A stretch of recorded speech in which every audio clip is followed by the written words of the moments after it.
जी cabinet बैठक झाली यामध्ये शेतकऱ्यांसाठी हा मोठा निर्णय घेण्यात आलाय। पूरग्रस्त शेतकऱ्यांच्या मदतीसाठी जी उर्वरित रक्कम देणं बाकी आहे त्या प्रस्तावाला सरकारनं मंजुरी दिली आहे। राज्य सरकारकडून तब्बल 663 कोटींच्या प्रस्तावाला मंजुरी देण्यात आली। सरकारच्या या निर्णयामुळे 10,67,000 शेतकऱ्यांना याचा फायदा होईल। सध्या राज्यात सुरू असलेल्या स्थानिक स्वराज्य संस्थांच्या निवडणुकांच्या पार्श्वभूमीवर महिलांना 2 महिन्यांचं अनुदान एकत्र दिलं जाणार आहे। राज्यातील शेतकऱ्यांसाठी आज दिवसभराच्या सकाळच्या ठळक व झटपट बातम्या। शेतकऱ्यांसाठी अतिशय महत्त्वपूर्ण अपडेट आलेला आहे, त्यामुळे व्हिडिओला शेवटपर्यंत बघा। एआयच्या मदतीने वाढणार शेतामधील उत्पन्न, महाविस्तार ॲप्लिकेशनमधून मिळणार मार्गदर्शन। सरसकट कर्जमाफीने 7/12 कोरा करा, माहिती सरकारच्या कर्जमाफीबद्दल वाढल्या अपेक्षा। भात कापणीनंतर रायगड जिल्ह्यामध्ये कडधान्याची भरघोस पेरणी झालेली आहे। श्रीवर्धन तालुक्यामध्ये रब्बी हंगाम जोमात असून ओलाव्याचा होतो योग्य वापर।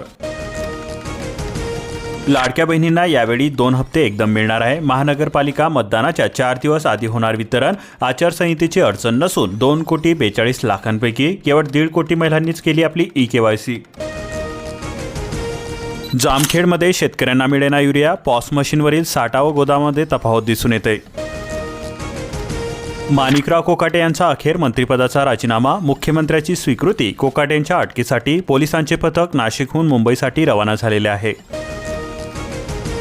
2024-25च्या खरीप हंगामाची अंतिम पैसेवारी जाहीर झालेली असून जालना जिल्ह्यातील 965 गावांची पैसेवारी ही 50 पैशांपेक्षा कमी आहे, जिल्हाधिकारी यांच्याकडून माहिती देण्यात आली। दिवसा विजेसाठी येवल्यामध्ये शेतकऱ्यांचा आक्रोश, महिलांची लक्षणीय उपस्थिती असून मोर्चामध्ये प्रचंड घोषणाबाजी करण्यात आली। बाजारामध्ये भाव मिळत नसल्याने गायींना खाऊ घातल्या केळीला 7 रुपये किलो असा भाव मिळाला। दर आणखी पडले, 2 ते 3 रुपये किलोचा दर मिळतोय। शेतकऱ्यांना प्रोत्साहन अनुदान द्या, सत्यजित देशमुख यांची हिवाळी अधिवेशनामध्ये मागणी। नवीन वर्षाच्या सुरुवातीस खाद्यतेल महागणार असून सध्या किलोमागे 4 ते 5 रुपयांची वाढ झालेली आहे। आयात शुल्क वाढीची चर्चा सुरू आहे। सातारा जिल्ह्यास आले निर्यातीमध्ये मोठी संधी असून क्षमता वाढवणे, यंत्रणा उभी करणे गरजेचे आहे। शासनाकडून मदतीची सुद्धा अपेक्षा केली जाते। ऊस लागवड क्षेत्राचा विक्रम, पण बियाण्यांचा तुटवडा भासतोय। कारखान्यांसमोर नवीन आव्हान असून अतिवृष्टीनंतर शेतकऱ्यांचा ऊसाकडे वाढलाय ओढा। 19 लाख हेक्टरवरती पोहोचणार क्षेत्र। बेने उपलब्धतेचा प्रश्न गंभीर असून व्यायकडे ऊस रोपांची मागणी प्रलंबित आहे। 15 जिल्ह्यांमध्ये 24 लाख हेक्टरला अतिवृष्टीचा फटका बसलेला आहे। दिवसावीस शेतकऱ्यांमध्ये आनंदाचे वातावरण। शाहूवाडी तालुक्यामध्ये शेतीपंपांना सकाळी 8 ते 4 या वेळेमध्ये वीज पुरवठा करण्यात येणार। अर्थव्यवस्थेला यामुळे चालना मिळणार। ऊस वाहतुकीमुळे अपघाताचे प्रमाण वाढलेले असून वाहतूक नियमांचे उल्लंघन होते। रस्त्यामध्ये वाहने बंद पडण्याचे प्रकार घडत आहे। रात्री गारवा, पहाटे धुके, रब्बी पिकांवरती दबाची चादर। कांद्याच्या आगारामध्ये गावरान कांदा लागवड जोरामध्ये होते। उत्पादित कांदा वखारीमध्ये साठवण्यास योग्य असून लाल, रांगडा तसेच गावरान कांद्याचे विक्रमी उत्पादन होते। जिरायत शेतजमीन सिंचनाखाली। उरण सततच्या वणव्यांनी जंगले संकटामध्ये सापडत आहे। नैसर्गिक संपत्तीसह पशुपक्ष्यांचे जीवन धोक्यामध्ये सापडते। तापमानामध्ये सुद्धा कमालीची वाढ झालेली असून आरोग्यावरती याचा परिणाम होतोय। जालन्यामध्ये पोखरा योजनेत 2.5 कोटींची अनियमितता, घोटाळ्यातील दोषींवरती फौजदारी गुन्हे दाखल करा, गवडी यांच्याकडून निर्देश देण्यात आले। नांदेड विभागामध्ये 37.60 लाख टन ऊसाचे गाळप झालेले असून 30 लाख क्विंटल साखरेचे उत्पादन आलेले आहे। 29 कारखान्याची धुराडी पेटली। डिसेंबर मध्यातही रेशन दुकान धान्याविनाच, वाहतूक ठेकेदारांच्या मनमानीने नाशिक जिल्ह्यातील 375 दुकानदार मालाच्या प्रतीक्षेमध्ये। सूक्ष्म सिंचनासाठी मिळणार 90% अनुदान। राष्ट्रीय कृषी विकास योजना प्रति थेंब अधिक पीक सूक्ष्म सिंचन योजना सन 2025-26 मध्ये अनुसूचित जाती जमाती प्रवर्गामधील पात्र शेतकऱ्यांनी लाभ घेण्यासाठी महाडीबीटी पोर्टलवरती अर्ज करणे आवश्यक असणार आहे। कर्जमाफीचे आश्वासन तरी बँकाकडून वसुली केली जाते। शेतकऱ्यांमध्ये संभ्रम निर्माण होतोय। वसुली थांबवा, अन्यथा आंदोलनाचा बळीराजाने इशारा दिलेला आहे। कोकाटे यांचा मंत्रिपदाचा राजीनामा, सदनिका गैरव्यवहार भोवलेला असून त्यांच्याकडील सर्व खाती अजित पवारांकडे दिलेली आहे। मंत्रिमंडळामध्ये स्थान मिळवण्यासाठी धनंजय मुंडेची दिल्लीवारी।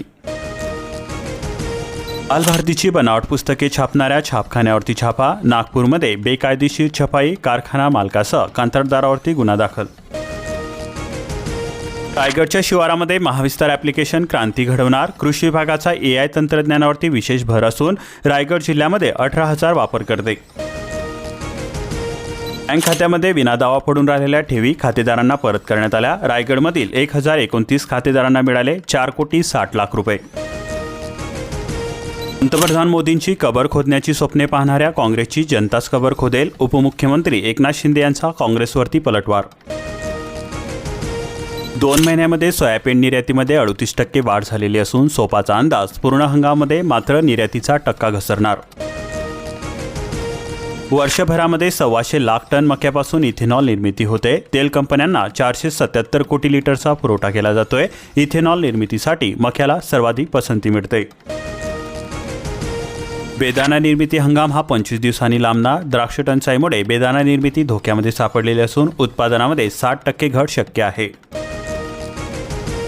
सदनिका घोटाळ्यामध्ये वॉरंट जारी होताच अटकेच्या हालचाली सुरू असून मुंबईतील लीलावती रुग्णालयामध्ये नाशिकचे पोलीस पथक दाखल झाले. वर्षभरामध्ये अजित पवार गटाच्या 2 मंत्र्यांना गमावे लागले पद. धनंजय मुंडेनंतर पायउतार होणारे कोकाटे दुसरे मंत्री आहे. अकोला जिल्हा परिषद मनुष्यबळ विना अधिकाऱ्यांनी 95% पदे रिक्त असून पदे भरण्याचे जिल्हा परिषद प्रशासनाकडून शासनाला साकडे. पेन्शनधारकांना NPSमधून आता 80% रक्कम काढता येणार. खात्यावरती कर्जही मिळणार. वयोमर्यादा 85 पर्यंत वाढवलेली असून APRDकडून बदल करण्यात आले. 125 दिवस रोजगार 15 दिवसामध्ये पगार. मनरेगाच्या जागी सरकारने आणलेले नवे जी-राम विधेयक लोकसभेमध्ये प्रचंड गोंधळामध्ये मंजूर करण्यात आले. लोणार सरोवराच्या शारतेमध्ये घट झालेली असून जयोत्येपुढे नवीन प्रश्न निर्माण झालेले आहे. GSDचा अहवाल आलेला असून पूर्वीच्या तुलनेमध्ये 2.80 मीटरने वाढली पाणी पातळी. जैवसाखळी बदलल्यास लोणारची वैज्ञानिक ओळख येईल धोक्यामध्ये. शेतामध्ये काम करणाऱ्या शेतकऱ्यावरती बिबट्याचा हल्ला करण्यात आलेला असून भरदिवसा थरार. येवता शिवारातील घटना. शेतकरी थोडक्यामध्ये बचावला. रेशन कार्ड असून सुद्धा 41,000पेक्षा अधिक लाभार्थी धान्यापासून वंचित आहे. खामगाव तालुक्यातील चित्र. अपुऱ्या कोट्यामुळे लाभार्थ्यांची परवड होते. कोटा वाढवण्याची नागरिकांकडून मागणी केली जाते. घरामध्ये आता गोडधोडही होणार. रेशनवरती पुन्हा मिळणार साखर. अंत्योदय कार्डधारकांनाच मिळणार लाभ. 1.5 वर्षाची प्रतीक्षा संपली असून लाभार्थ्यांना मिळाला मोठा दिलासा. घरामध्ये आता गोडधोडही होणार. रेशनवरती पुन्हा मिळणार साखर. अंत्योदय कार्डधारकांनाच मिळणार लाभ. 1.5 वर्षाची प्रतीक्षा संपली असून लाभार्थ्यांना मिळाला मोठा दिलासा. अतिवृष्टीग्रस्त शेतकऱ्यांना मदत देण्याच्या प्रक्रियेमध्ये हलगर्जी होते. शेतकऱ्यांच्या तक्रारी वाढलेल्या असून लोणार परिसरामध्ये पंचायत समितीमध्ये अर्ज नाकारल्याचा आरोप होतोय. 233 जणांची नावे वरिष्ठांकडे दाखल करण्यात आली. दरमहा 10,000 आधार कार्ड नोंदणीचे उद्दिष्ट असून आधार नोंदणीला गती देण्याचे जिल्हाधिकाऱ्यांचे निर्देश. योजनेमध्ये शेतजमीन मिळणार. भूमिहीनांचा स्वाभिमान वाढणार. सामाजिक न्याय विभागांतर्गत कर्मवीर दादासाहेब गायकवाड स्वाभिमान व सबलीकरण योजना. बिजवाई सोयाबीनच्या दरामध्ये 18 दिवसांमध्ये क्विंटल मागे 3,900 रुपयांची घट झालेली असून नोव्हेंबर अखेर 8,500. सध्याचा दर 4,610 रुपये मिळतोय. यशवंतराव चव्हाण मुक्त वसाहत योजनेचे हजारो प्रस्ताव प्रलंबित झालेले असून विधिमंडळाच्या हिवाळी अधिवेशनामध्ये झाला होता. कोल्हापूरच्या ऊस दराची तुलना सोलापूर जिल्ह्याशी कशी काय करताय? ऊस कारखानदारांचा सवाल. भौगोलिक स्थितीचा विचार करूनच उतारा वर्गीकरण करा. सीना नदीला 15 दिवसामध्ये 3ऱ्यांदा महापूर आला. करमाळा तालुक्यामध्ये प्रचंड नुकसान झाले. 8,843 शेतकऱ्यांनी अद्याप फार्मर ID काढलाच नाही. करमाळा तालुका. शासनाच्या योजनांचा मिळत नाही लाभ. 59,000 एकूण संख्या आहे. नाशिक जिल्ह्यामध्ये 19,000 शेतकऱ्यांनीच काढला रब्बीचा पीक विमा. 14,000 हेक्टरवरती नुकसान होऊन सुद्धा शेतकऱ्यांची अनास्था होते. लासलगाव बाजारामधून व्हिएतनामला मका निर्यात करण्यात आला. कमी खर्च निर्यातीमुळे मका ठरतोय शेतकऱ्यांचा आधार. व्यवहारामध्ये तेजी. नाशिक जिल्ह्यामध्ये पाणीपुरवठा आज बंद असून रविवारी कमी दाबाने देखभाल दुरुस्तीचे काम करणार असल्याने वेळापत्रकामध्ये केला बदल. 10 वर्षांमध्ये एक लाभार्थी सुद्धा स्वाभिमानसाठी नाही. भूमिहीनांना लाभ देताना अडचण निर्माण होते. जमीन विक्रीसाठी शेतकरीच पुढे येत नसल्याने अडचण निर्माण. आरोग्य केंद्रामध्ये सुद्धा आता जनआरोग्य योजनेमधून उपचार होणार. केंद्राची नोंदणी प्रक्रिया सुरू असून नव्या वर्षामध्ये मिळणार सुविधा. शेतकऱ्यांनी पैसे भरून पिकांचा विमा काढला. भरपाईचा रुपया सुद्धा नाही मिळाला. बीड जिल्ह्यामध्ये अनेक ठिकाणी पीक कापणी प्रयोग सुरू असल्याने मदत थांबलेली आहे. 20 डिसेंबरपासून स्वतः करा रब्बीची ई पीक पाहणी ॲग्रिस्टेक मोहिमेअंतर्गत प्रशासन थेट बांधावरती. शेतकऱ्यांनो, बिबट्याचे हल्ले वाढलेले असून बचावासाठी उपाययोजना आवश्यक असणार आहे. बीड जिल्ह्यामध्ये बिबट्याचा संचार वाढलेला असून वाढत्या संख्येमुळे बीड वन विभागाला ॲक्शन मोडवरती. कापूस सोयाबीन अट दूर करून खरेदी करावी. जाचकटी रद्द करण्यासाठी जिल्हा किसान सभेचे जिल्हा मार्केटिंग अधिकाऱ्यांना निवेदन देण्यात आले. लाडक्या बहिणीची पशुपालनातून दुग्ध धवल क्रांती, आर्थिक स्वावलंबनाचा नवा आदर्श निर्माण. घरकुलाचा दुसरा हप्ता देण्यासाठी दलालांकडून 20,000 रुपयांची मागणी केली जाते. भाजपाच्या शिष्टमंडळाची जिल्हाधिकाऱ्यांकडे तक्रार केली जाते. अतिवृष्टी अनुदान ई-केवायसीची जिल्हाधिकाऱ्यांनी दिली माहिती. बडसोंडा, भिरडा, कलगावला राहुल गुप्ता यांची भेट देण्यात आली. भांडेगावमध्ये स्मार्ट व्हिजन अंतर्गत कामाची केली पाहणी. जालना तालुक्यामध्ये बीज उत्पादन कांदा लागवडीकडे शेतकऱ्यांचा वाढलाय कल. 30,000 रुपये प्रतिटन लागवडीच्या कांद्याचा दर. परंडा तालुक्यामधील केळीचा नारळता जागतिक बाजारामध्ये भोंजा येथे केळी उत्पादक शेतकऱ्यांसाठी परिसंवाद. तुळजापूरच्या केंद्रावरती सोयाबीन खरेदी सुरू असून 428 शेतकऱ्यांनी नोंदणी केली पूर्ण. 302 क्विंटल सोयाबीनची आतापर्यंत झाली खरेदी. जिनिंग फॅक्टरीमध्ये आतापर्यंत किती शेतकऱ्यांनी कापूस विकलाय सांगा. हायकोर्टाची भारतीय कापूस महामंडळाला विचारणा करण्यात आली.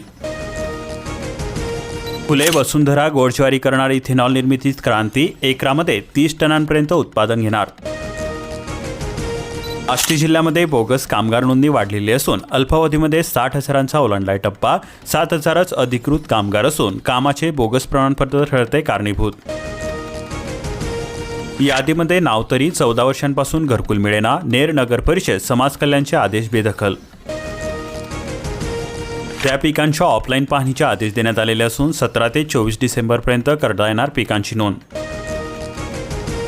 कापूस खरेदी केंद्रामध्ये सीसीआयची गाडी सुसाट सुटलेली असून एका महिन्यामध्ये 65,000 क्विंटलची आवक झालेली आहे. अनेकांचे पैसे अडकले. प्रभारींच्या स्वाक्षरीसाठी आयकरचे 32 लाख रुपये पडू नये. प्राथमिकचे कामकाज ठप्प असून वैद्यकीय फरक बिले थांबलेली असून हातकंगले तालुक्यातील प्राथमिक शिक्षण विभागातील ही स्थिती आहे. जयसिंगपूरमध्ये 24 तास पाण्याच्या योजनांसाठी तब्बल 6 महिने लागणार असून योजनेचे काम हे 50% पूर्ण झालेले आहे. 2 वर्षापूर्वी या योजनेचा नारळ फुटलेला होता. 100 दिवस कृती आराखड्याअंतर्गत लावलेली झाडे आगीमध्ये भस्मसात. सिंधुनगरीमधील अज्ञातांकडून आग लावण्यात आली. शेकडो झाडे जळाल्याने लाखो रुपयांचे नुकसान झाले. रब्बीला बूस्टर डोस. गिरणेमधून सुटले हंगामातील पहिले आवर्तन. 40 गावसह पाचोरा, भडगाव, एरंडोल आणि जळगाव तालुक्यातील शेतकऱ्यांना मोठा फायदा होतोय. चोपड्यामध्ये 68 कोटींची पाणीपुरवठा योजना राबवून सुद्धा 8 दिवसांनी पाणी येते. नागरिकांमध्ये तीव्र नाराजी व्यक्त होते. 1 दिवसाआड पाणीपुरवठा कधी होणार, शहरवासियांकडून सवाल केला जातोय. कडाक्याच्या थंडीमुळे गव्हाचे पीक तरारले असून रब्बीच्या उत्पादनामध्ये वाढ होण्याची शक्यता वर्तवली जाते. आवश्यकतेनुसार करा संरक्षणात्मक फवारणी. केळी उत्पादकांना मिळाले 33 कोटी रुपयांची भरपाई. गेल्या वर्षभरातील नुकसान झालेले असून पीक विम्यासाठी केला गेला होता पाठपुरावा. कीटकनाशकांच्या किमतीमध्ये वाढ झालेली असून फवारणीही मागलेली आहे. शेतकऱ्यांच्या आर्थिक नियोजनावरती परिणाम होतोय. 40% दरवाढ कीटकनाशकात झालेली आहे. ऐन रब्बीमध्ये युरियाची कृत्रिम टंचाई भासत असून जादा दराने विक्री केली जाते. लिंकिंगची सक्ती. शेतकऱ्यांना आर्थिक फटका बसतोय. कृषी विभागाचे होते दुर्लक्ष. लाडक्या बहिणींना लखपती दिदी करा. देवेंद्र फडणवीस यांचे आव्हान. पाथर्डीमध्ये भाजप उमेदवारासाठी सभा घेण्यात आली. अशाच प्रकारच्या महत्त्वपूर्ण बातम्यांसाठी आताच आपल्या चॅनलला सबस्क्राईब करून बेल आयकॉनला ऑलवरती सेट करा आणि हा व्हिडिओ जास्तीत जास्त शेअर करा.